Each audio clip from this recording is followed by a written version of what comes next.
Welcome to That Entrepreneur Life, a podcast about entrepreneurship that takes you from idea to launch and beyond. Each week, your hosts, Andrew Lees and Clint McPherson, discuss different business topics aimed at adding value to any entrepreneur's journey.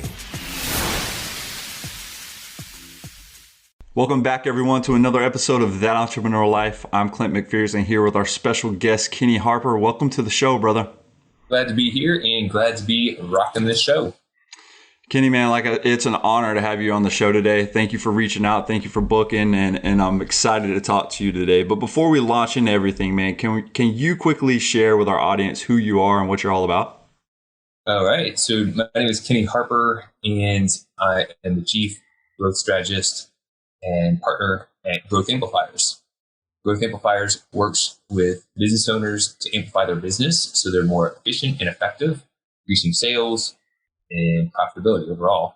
And we do this by helping not just with a fad of the day, but by implementing proven systems and strategies that can create predictable, consistent results. I love it, man. It's basically a rinse and repeat process. If you can find what works, no reason to recreate the wheel, or if you created the wheel, hey, why not jump on the bandwagon and let us roll with the actual effective processes that you've put in place, my man. So Kenny, as a certified profit growth advisor and business coach, man, can you take our audience and take us back to when your entrepreneurial journey started and what it is about entrepreneurship specifically that gets you motivated and gets you fired up every day? So this is great. So if you notice the trend in my name, Rock My Image or Growth Amplifiers, it has this connection to music. And that's really kind of where I started my journey, is playing in rock and roll bands, right? And at the time when I started, it's about 15 plus years ago, getting older, man. I was playing shows and we needed somebody to promote our band. We needed the websites, we needed the flyers, we needed things of that nature. And so that's what really kind of got me into this field of learning how to market, right? But then I ran into a problem with that first passion, which is just connecting with people, feeling energy from the crowd. Is I had the passion, but I didn't have the knowledge of business to make that passion profitable. And so if you're tuning in, if you've ever read the book, Michael Gerber, The E-Myth, that was me. I had that entrepreneurial seizure. Yeah. Because I'm doing this at this company, I'm just going to start doing this now for myself and just become profitable. But it's what you don't know that can hurt you. And you don't know what you don't know, right? Yeah, for sure. I mean, as a business owner myself, I never fault another business owner for not knowing something.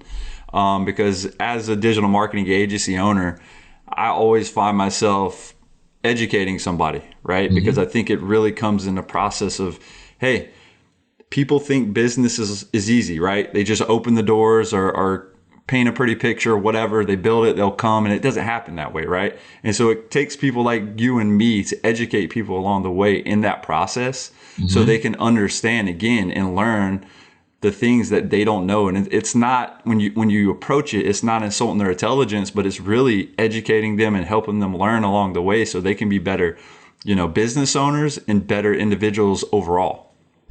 I love it. I love that mission.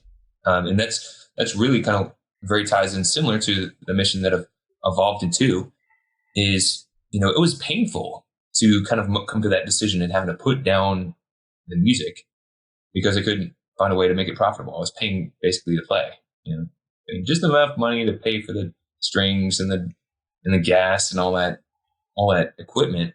And it occurred to me I had to shift my brilliance. And that's really kind of what got me into, maybe I can get paid by other businesses to help them grow their business. Right. And using some of the tools and resources I learned. But you know what? I still didn't know what I didn't know. Exactly.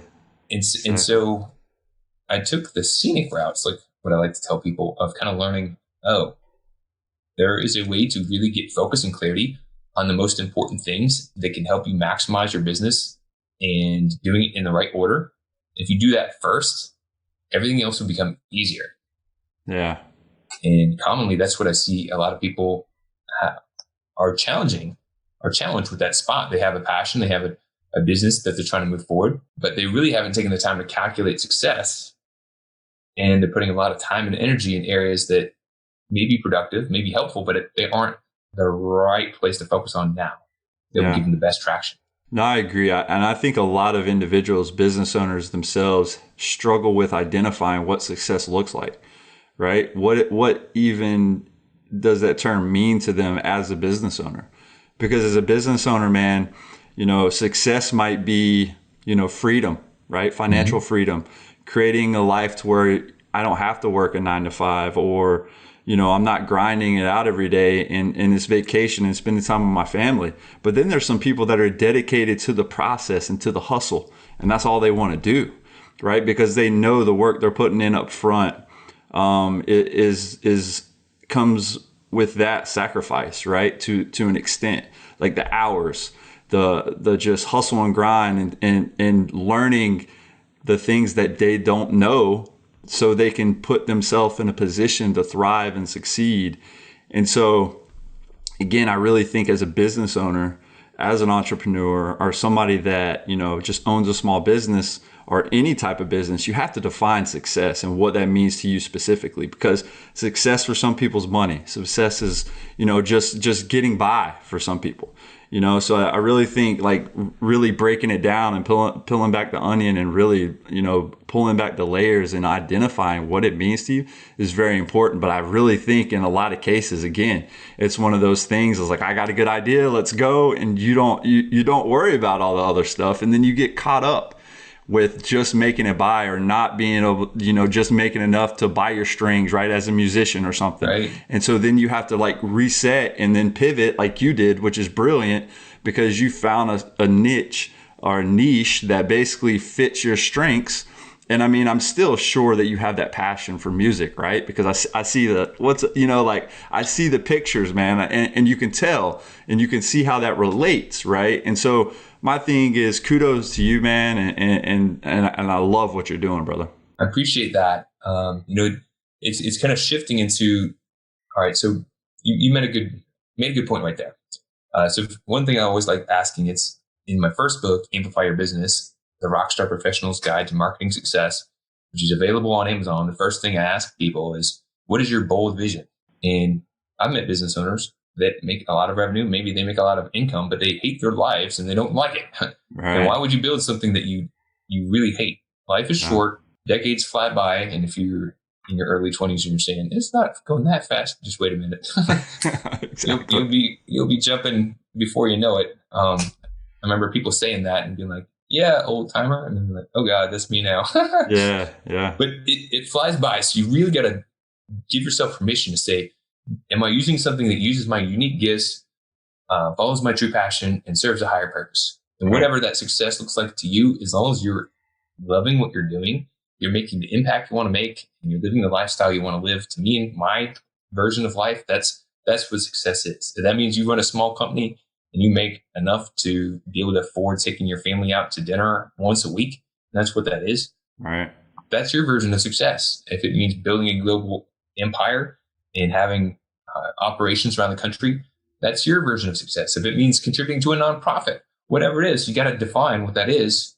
And if you begin with the end in mind, then you're going to be that much more focused on achieving the right goal. And today, what I'd like to share with people who are tuning in are the 5 profit drivers that if you really take some time to put these into action, I kid you not, this will dramatically change the trajectory of what is possible for your business. And if you serve other businesses, it can help them as well. This has not only changed my business, it's changed those I serve. And I've seen people really double their profitability in a relatively short amount of time, simply by getting a different perspective on where to put their time and attention. Right. No, I 100% agree, man. And you bring that up, and it's a perfect segue to my next question, right? Because as entrepreneurs, we're always looking for some quick and effective strategies, right? That we can use or implement inside of our businesses, or do something like, after I listen to this podcast episode, I can immediately go and implement to help increase my business effectiveness or profits at the end of the day. And I know your proven framework that you just mentioned and some effective profit growth strategies that you've cultivated over the years, that you have. Can you walk us through your 5 quick and effective strategies so we can focus on optimizing our time, increasing our sales, and growing our profits? Yes, be glad to do that. Here's what I want to entertain for people who are tuning in. Some of these things you may have heard before. And if you're listening in, you may not see the visuals, but if you're watching the video, maybe you'll see them. But I want you to think about this for a moment, because people say, oh, I know this. Oh, I've heard this. That's great. Right. There's what you know, there's what you do, and there's the results that you're looking to achieve. If you don't have the results that you're looking to achieve, it doesn't matter what you know. You've got a gap, and therefore you need to work on bridging that gap. So I see more people shoot themselves in the foot saying, oh, I kind of already know this. Teenagers say that. Oh, I know this. Don't be a teenager. Right. Realize you don't know what you don't know. And if you're not getting the result you want, and you realize maybe there's an opportunity for improvement, come at this with an open mind and think about, how can I put this and get better results in my business by implementing these and maybe increasing the effectiveness of what I'm doing. So if you're kind of doing something already, that's great. But if you can improve it, sure, that's even better. So with that being said, I'm going to start off by just quickly giving an overview of the 5 profit drivers, right? So the 5 profit drivers, if you start tracking these now in your business, which I would say a good 80 to 90% of small business owners typically don't track these. I talk to them all the time. They may have a general idea, but they're not tracking them, writing them down and measuring them. Then you're missing the opportunity. As soon as you start tracking them, you'll start watching them improve, right? So the first one, number 1, is leads and referrals. So how many leads are you generating, and how many referrals are you generating on a regular basis? The second is how many is your average sales conversion rate. Okay, so it's how many of those leads and referrals convert into actual paying customer. Number 3 is the average number of transactions per customer. So you have a customer, that's great, and then you have the number of transactions, and then number 4 is the average price per transaction. So there's the quantity and there's kind of like the quality. And then last but not least is your profit margin. Because at the end of the day, it's not how much money you make, it's how much money you get to keep. So those 5 profit drivers, if you just started, just one thing you took away from this podcast was, okay, I need to track those in my business. I need to know where I'm at each week on those coming in so I can get a baseline. And then once you know where you're at, you put strategies in place to increase them and create a goal saying, hey, this is where I'm at. And if I can increase this even by a small percentage, the impact that has when you increase each of those by a small percentage, you could practically double your profits from increasing each of those by 10%. It's a very small effort to go 10%. It's not necessarily easy depending on where you're at, but it's relatively small. And what people tend to do is they tend to work a lot harder than they need to because they're focusing on busy work. They're not taking the time to step back, see where they're at, and then be really strategic on improving in each of those areas. So if you're tuning in, I just want you to think about that for yourself. Do you have those metrics written down? Do you know exactly where they're at? And if so, do you have goals set to improve them? And are you taking the actions to improve them, right? Think about that. And then now that'll get your feedback on that. And then we'll segue into what are the actual actions that you do to improve each of those areas. And I'm at fault for this as well when I first started my business. And I think as small business owners or just business owners in general, and the ones I interact with, because I mention small business because that's typically what I work with. And then when you look at them from the outside and you ask them these questions about knowing the lifetime value of a client or a customer, what is your average transaction? Because when I'm doing digital marketing, right, I'm thinking about, paid advertising, whatever they need to help improve and what it is, what success means to them. And without knowing any of that stuff that you just mentioned, right? How do you gauge success? It's one of those things, again, that ties back into our earlier conversation. You don't know what you don't know. But as a business owner, it's your business to know that specific thing, right? You have a product, okay? It's selling for this. Okay. And is it something that's going to sell one time, or is it something like if you own a furniture store, right? I have a bedroom, I have a living room. There's so many different options there that you just can't forget a customer just because they came and bought a couch, right? Because they still might need a bedroom set, man. And you're like, okay, well, I got it. I got that sell. It's over with, brother. Like, I'm good. No, you still got to retarget. You need to still remarket. You need to still come at them because, again, the lifetime value of that client or that customer can be so much more along the path, especially if you have courses. If you're somebody that's in digital products, you have courses, you have upsells, downsells, all these different products that you might have. You just cannot write them off because you sell them one thing. Right? Unless it's that one product, unless you only have one product, you're a one man band and you just, that's it. That's what you were shooting for, man. And that's success to you, like, woo, right? I mean, and even at that, like, because I appreciate everything you just said, but even at that, like, I was talking with a plumber. Plumber had been in business for 30 years. And he says, things are kind of like going down a little bit. I'm like, well, do you market to your existing customers? Right. And then he says, no, why would I market to them? I do plumbing. They're not gonna, what am I going to market to them? Like a sale on, clogged toilets?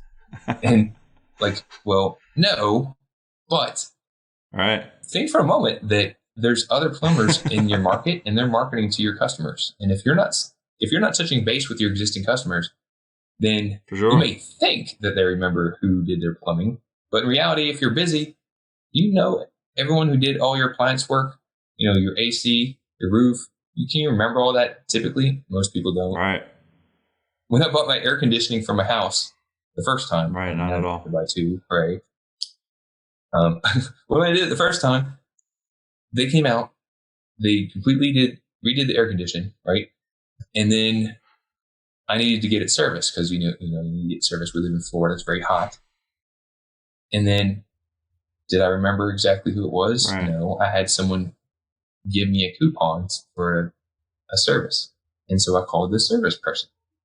They didn't make it clear for us either. So the next time I needed it, I searched around on Google and found someone who could do it. So I ended up having like 3 or 4 different companies work on that service versus if the first one would have done a really good job of keeping in touch, knowing that I would have needed to have the service. And then when I did need the new one, they would have got that business. I couldn't even remember who the first one was. Well, it's all about fostering that relationship, right? I mean, again, the touch points, reaching out to them and cultivating a relationship, again, that makes people remember you.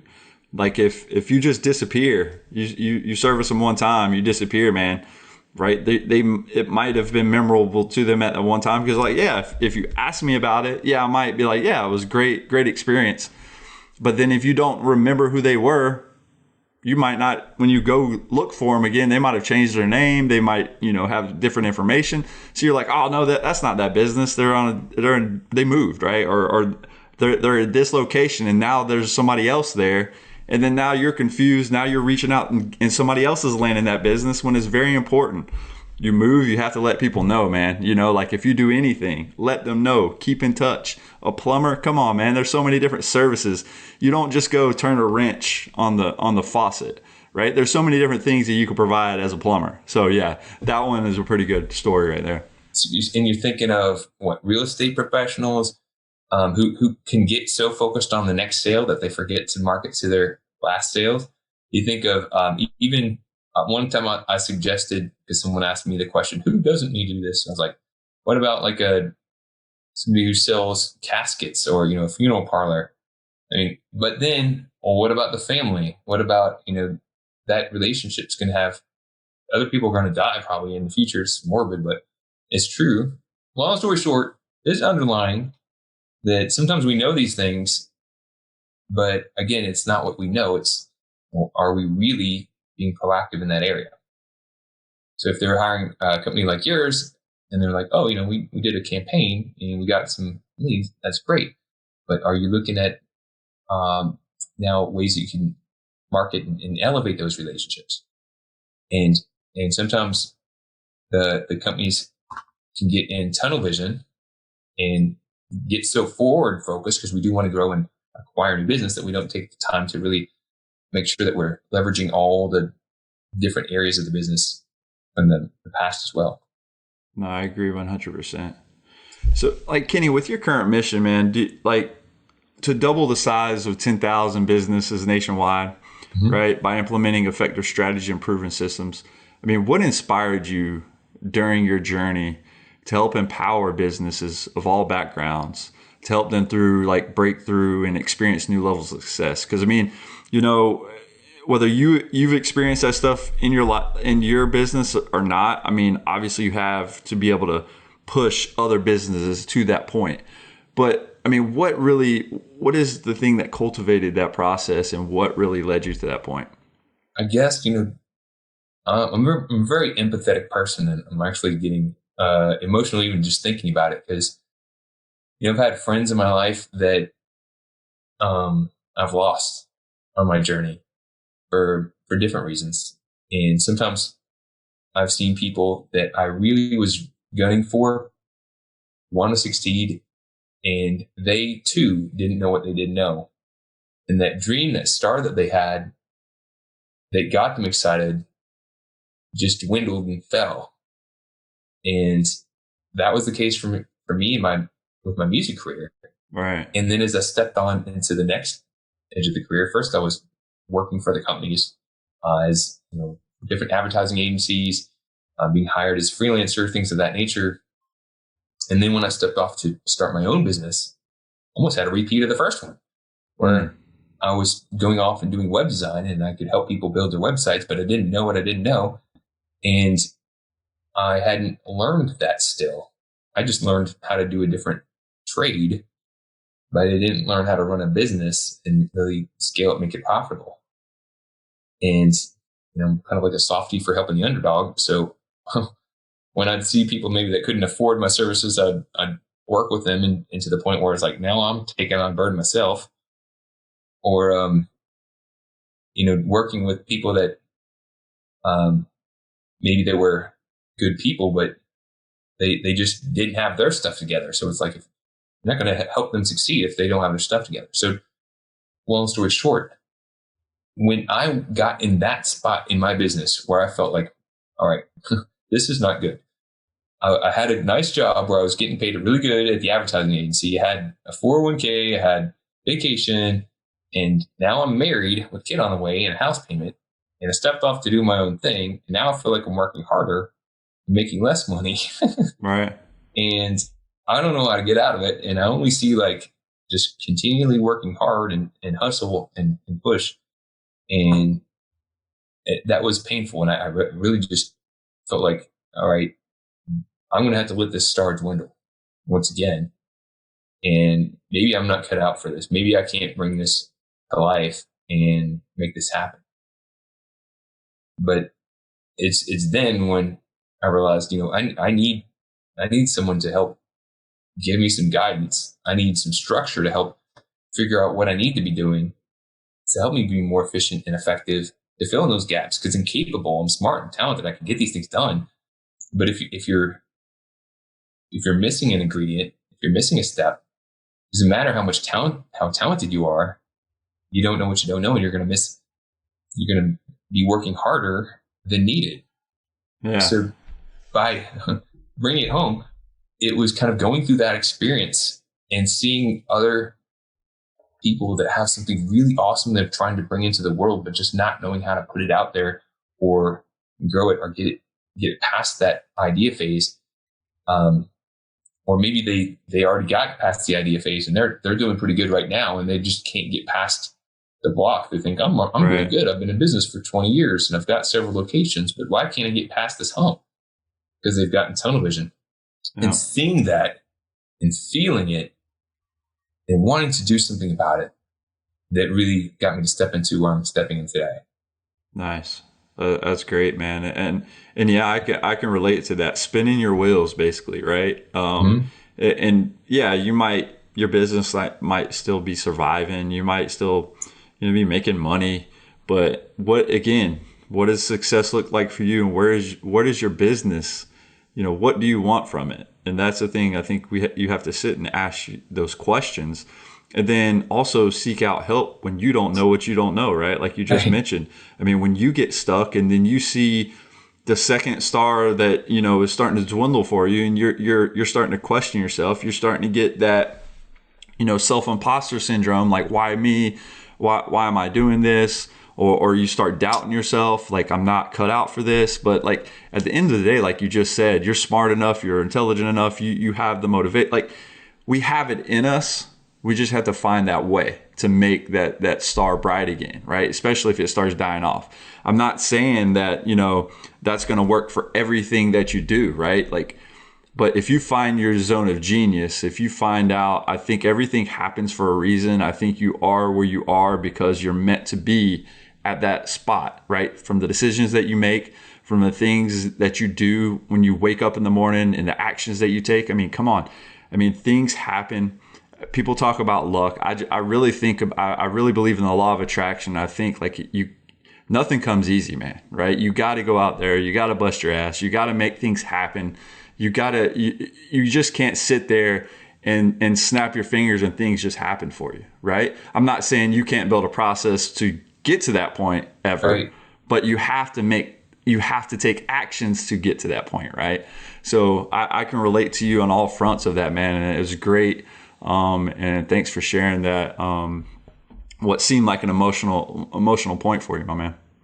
Yeah, I can remember this is a couple years back, and there was a CPA that I was working with, and she's a little more my senior, and she had an amazing career, and she had bought a larger firm, and she was making pretty good revenue, and really was great at her job. She knew her trade, and she didn't have a need for more clients, but she was slowly but surely going down a downward spiral and not even realizing it. But she was having trouble with her marriage. She was having trouble with her finances coming in.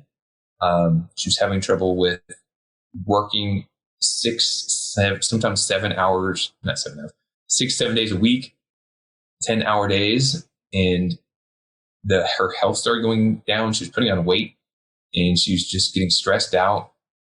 And I was introduced to her and just started talking with her.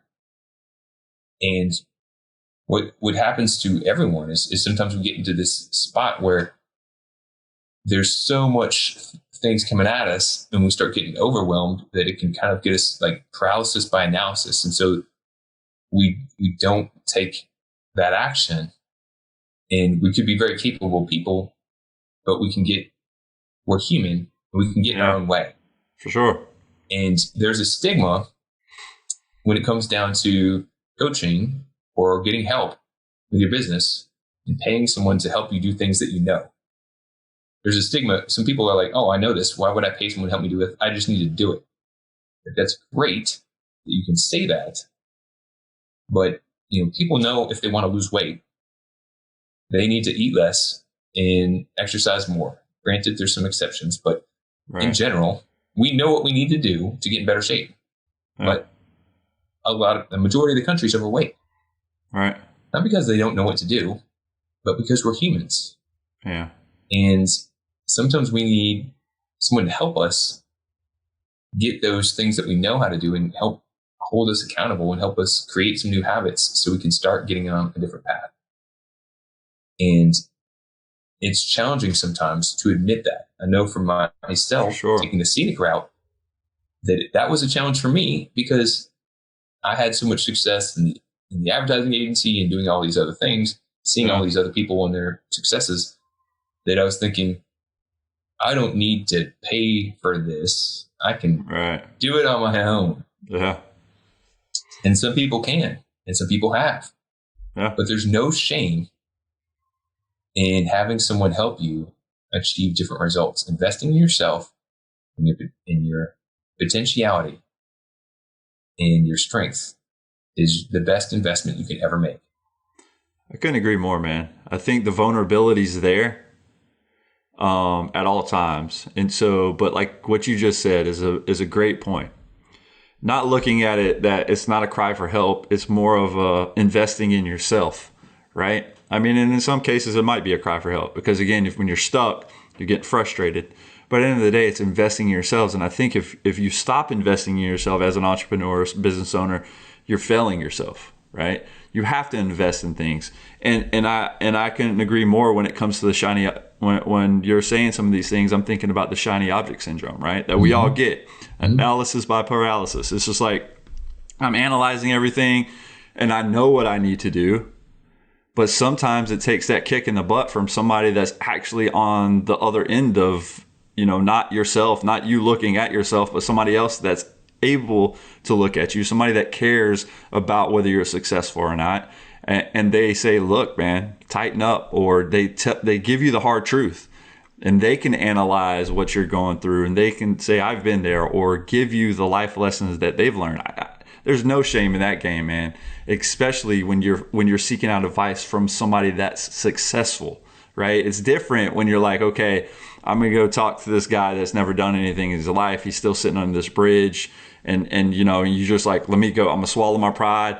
I'm going to go talk to this guy. But at the end of the day, he might have never done anything in his life, but he might be the most important person you talk to because he might have been there. Right. So it's like sometimes, man, you just got to lower it and become vulnerable and lower that wall and just walk through it, man, or walk around it, open that door and just let your guard down and just say, look, man, I have every ingredient here to be successful, but I'm missing something, whether it's taking action, whatever it is. But just look, I need somebody to look at this objectively, somebody that can tell me the hard truth, somebody that just can be blunt, straightforward with me, whatever it is.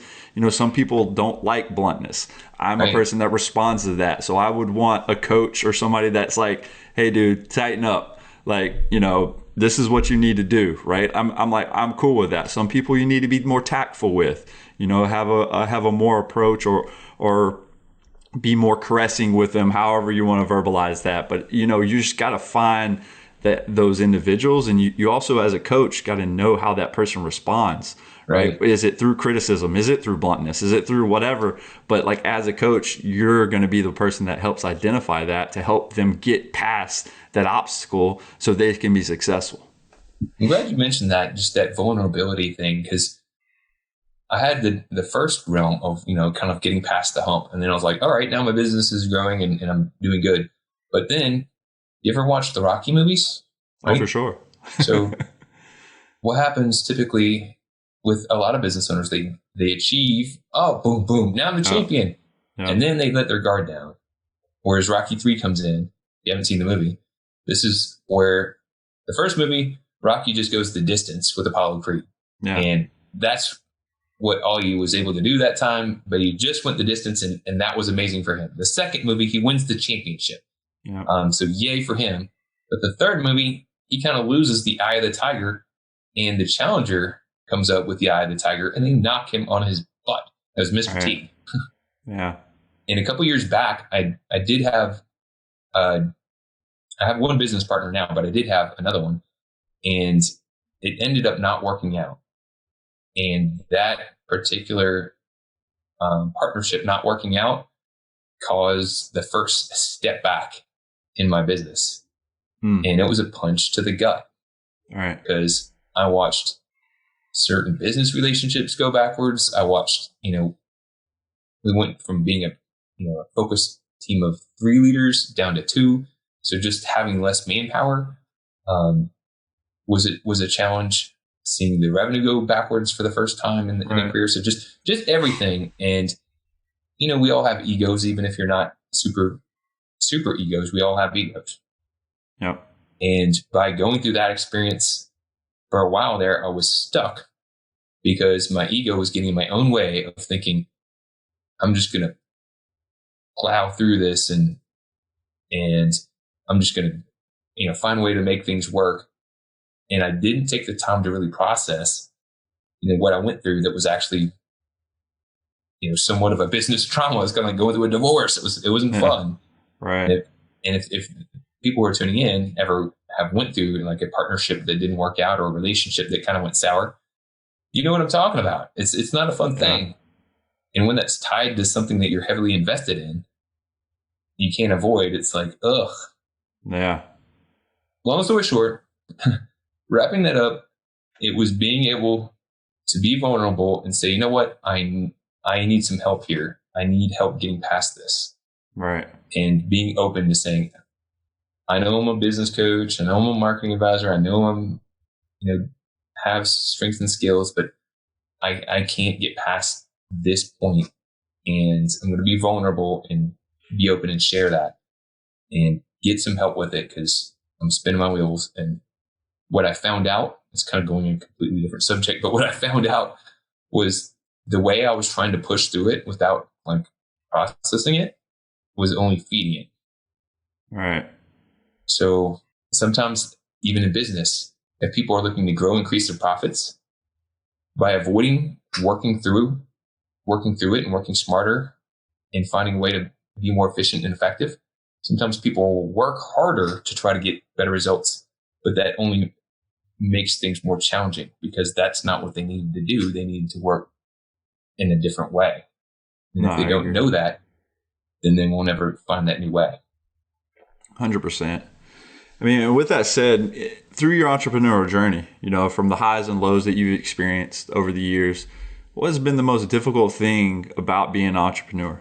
I think for me is once I found out what I needed to be doing and know is that I didn't realize how about myself and how I operate and finding the structure that helps me really leverage that superpower. So for example, I'm a visionary.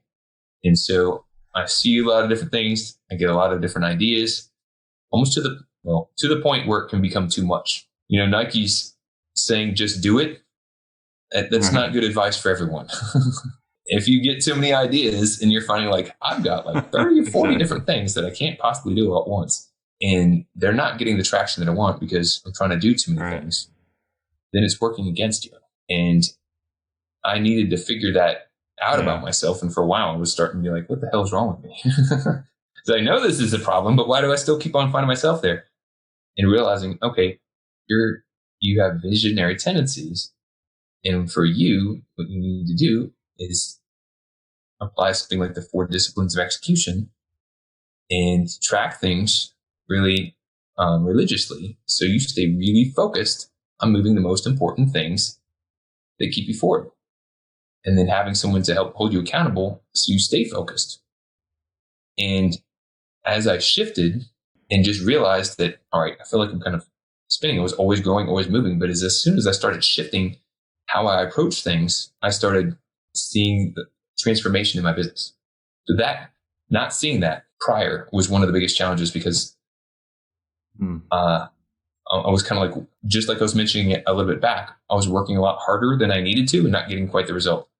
So now, a few years later, I work a fraction of the time, but I get much better results. To me, that's a success, and I enjoy it more. Yeah. It's working smarter, not harder. And sometimes you need fresh perspective to see that. No, I love that you bring that up because it is very important, right? For somebody to, or for you to take a step back. Like you said, we all have egos and sometimes that gets in our way. And then we're like, we know what we're doing. We're working too hard. That's in most cases, you're working too hard, right? And then taking that step back and finding it and finding the process that makes you more effective or finding something that keeps you moving and focus on the things that are going to move the needle for you. Dude, that's all the battle is.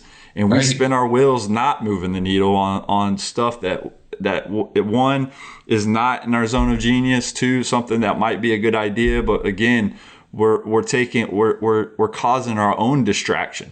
We're causing our own fumble. So we can't move the ball down the field, right? And you're just like, dude, stop, like wear gloves or whatever it is. Next time, run with the ball. Just don't stand there. But man, we all get there. And that's a point for all entrepreneurs and business owners that you gotta find processes and implement those. And there's so many things out there. You just go and push through the clutter because there's going to be so many shiny objects that get in your way while you're searching for the right answers that you got to know to look past that but you got to reach out and start your research somewhere, right? Or find the books and read and find things that, okay, this process is going to help me along the way, and trust it.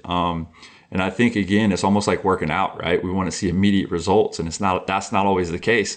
Just because you start doing a push-up today doesn't mean you're going to be doing 100, or you're going to have those pecs, right, to show off at the beach, man. You just started, brother. You have to do this for 90 days before this even becomes something that's really, viewable to anybody outside. But when you take your shirt off, right? That's it. It's keeping the thought of like it's a workout. Speaking of which, books, I do have a free book offer, and I have a URL that I'll promote. I'll share the one with you so we can put it in the notes. For sure. But it's findmyprofits.com, findmyprofits.com, and you can get a free copy of my book, Amplified Business Breakthroughs, How I Find 45K in 45 Minutes. And nice. That really is by implementing and doing ideation, leveraging those 5 profit drivers I mentioned earlier. Which, speaking of which, I'll give a strategy for each one of them. So if you're thinking about what can I be putting into action, well, this is what you can be putting into action. So we're going to start off real quick. These will be quick. So if you're listening in or watching, take notes, write them down, and then don't try to do all 5 at the same time. Can't do 5 things at the same time. Pick one and put it into action. And if you're already doing it, find a way that you can improve it even by a small percentage. It's the continually improving in small percentage. That's how you get better and better. Keep on amplifying, right? So the first one, it's like lead generation. How do you increase your leads or referrals? Is to always have an offer. Seems pretty basic, but it's commonly overlooked. Yeah. So if people are connecting on social media, or they're tuning into a podcast, or you're connecting with someone one-to-one, is have an offer of something that is going to move the relationship forward. Now, what I am saying here is offer. It doesn't necessarily mean have a sales offer. It doesn't mean always try to sell something. There's a time and a place for that. And that should be when the relationship is moved forward enough to have that conversation. But have some sort of offer to get people to move a step forward. So just taking one step forward and making sure that that's part of what you're doing in your efforts.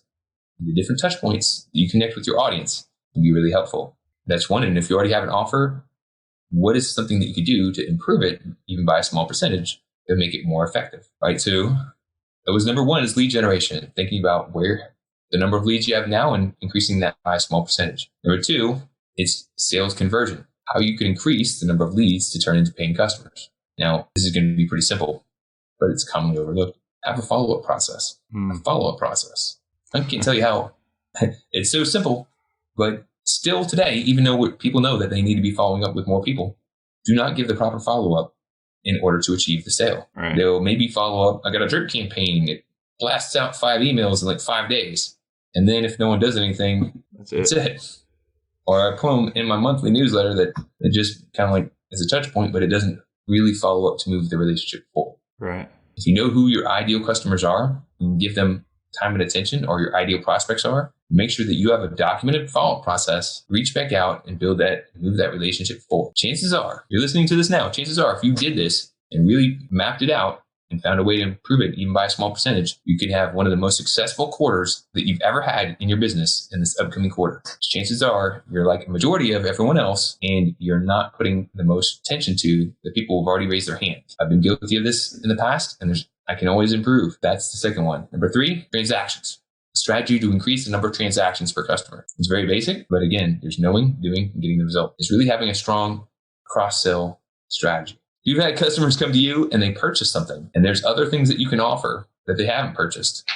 There's a chance that you can get the business of them purchasing or doing business with you for some other product or service. Everyone gets so forward focused on the next customer, they forget to take the time to assess their current customers and think, what could they do? What offers would be most helpful? And if they just implemented a percentage of their past customers to take a cross sell, they could have a good chunk of business come in at no cost. Number 4, increasing the prices per transaction. So this is making sure that you have an upsell or a bundle. You mentioned this earlier, although some people may say, hey, I kind of know that. Is it consistently being done in your sales process? I've talked to a lot of people that know that they should be doing it. Maybe even they have an offer. Are you offering it? Not all the time. Why not? Well, they didn't say anything about those other things that they needed. You're not trying to force it on anyone. You can offer it and let them know that it's there. Quick story. One time I was having a consultation with a consultant. She did consults with dentists. She came in and asked to have some help with an email campaign, some modifications on the scripts. In my mind, I'm like, that's maybe a few $100s or something. I don't know. But I went ahead and walked her through my process and looking at different opportunities of how she could amplify her business. And then I shared with her, I do have a 90-day Accelerator program. It's $10,000. I walked her through what that included. I said, and I know this is why you didn't come in. This is not why you came in, but I just at least wanted to share with you, what's available so that if in the future you have that need, or if you know somebody who does, then you know. I honestly wasn't trying to push that on her. I honestly didn't think she would have went for it, but she said, that sounds awesome. When can we start? I said, well, geez, I'm really glad I followed my own advice there. I wasn't even trying, but I just thought I would share that with her and turn that, small little sale into a good opportunity. And if she wasn't ready to do it then, or it wasn't a fit, then that's okay. But if I never mentioned it, it may never happen. All right. So the last strategy is the strategy number 5 of the 5 profit drivers. Again, you can get these and more strategies at findmyprofits.com and a free copy of my book. This is to rate your prospects, and have a different strategy and system for following up with each of them. And why that can help increase your profits is because that increases your efficiency and effectiveness. If you know you have ideal customers, your A customers, you can afford to give them more time, maybe send them more collateral, maybe invest in sending them like a shock and awe box or something to get on the radar and gain their business. If you know and take the time to identify that not all clients or prospects, customers are created equally, and give different attention to different clients and customers, that can be really powerful for your business. So those are the 5. And again, I suggest not trying to do all, pick one, and then really take an action to implement it or optimize it for your business. Love it, man. Kenny, I think that's a wrap for this episode, brother. But I want to thank you for taking the time of your day and joining me and adding value to what we're doing on our podcast. You got it, my friend. Thank you. Like I just said, my man, it's been a real pleasure. Thank you all so much for listening to That Entrepreneur Life. To learn more about what Kenny is working on, check out kennyharper.rocks. If you like what you heard today, please subscribe to your podcast. Make sure you go to the link that we're going to drop that he mentioned during the episode and go grab his free book.